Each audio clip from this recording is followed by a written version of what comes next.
Hello and good day, welcome to our YouTube channel, God's Promises. And today's video will be a fast, concise overview. Book of Isaiah, chapter 64. Let's get started now. The book of Isaiah is a collection of prophetic writings in the Hebrew Bible, which contains 66 chapters. The book is named after its author, the prophet Isaiah, who prophesied during the reigns of several kings of Judah. Isaiah chapter 64 is the 64th chapter in the book of Isaiah, and it contains a prayer of repentance and plea for God's mercy. In this article, we will explore the meaning of Isaiah chapter 64 and its teachings. The chapter begins with a plea for God to rend the heavens and come down to earth.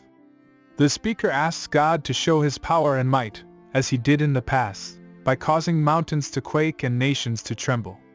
The speaker acknowledges that God is a just God and that the people have sinned against him.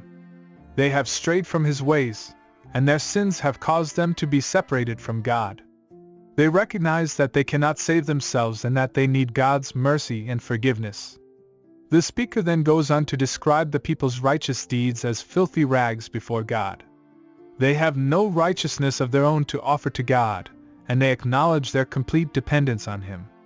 The people are described as clay in the hands of a potter, and they ask God to mold them according to his will.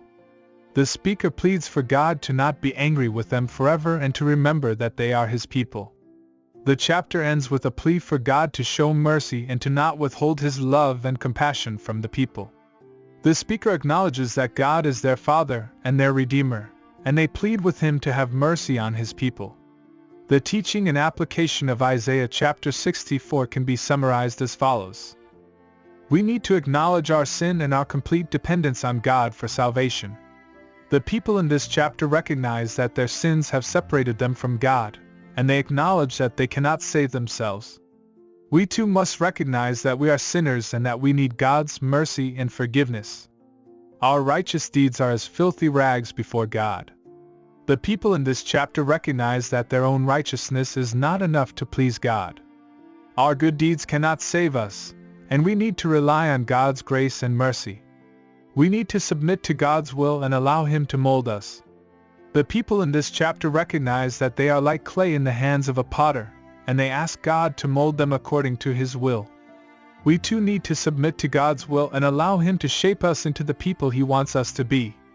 We can appeal to God's mercy and compassion. The people in this chapter plead with God to have mercy on them and to remember that they are his people. We too can appeal to God's mercy and compassion and trust that he will show us grace and forgiveness. In conclusion, Isaiah chapter 64 teaches us that we need to acknowledge our sin and our complete dependence on God for salvation. We cannot save ourselves, and we need to rely on God's mercy and grace. Our righteous deeds are not enough to please God, and we need to submit to his will and allow him to shape us. We can appeal to God's mercy and compassion and trust that he will show us grace and forgiveness. Thank you for visiting us today. Please share with us your favorite Bible chapter below in the comments section. Don't forget to like and subscribe, it really does help our channel grow. Looking forward to see you back here for our next video. Always take good care.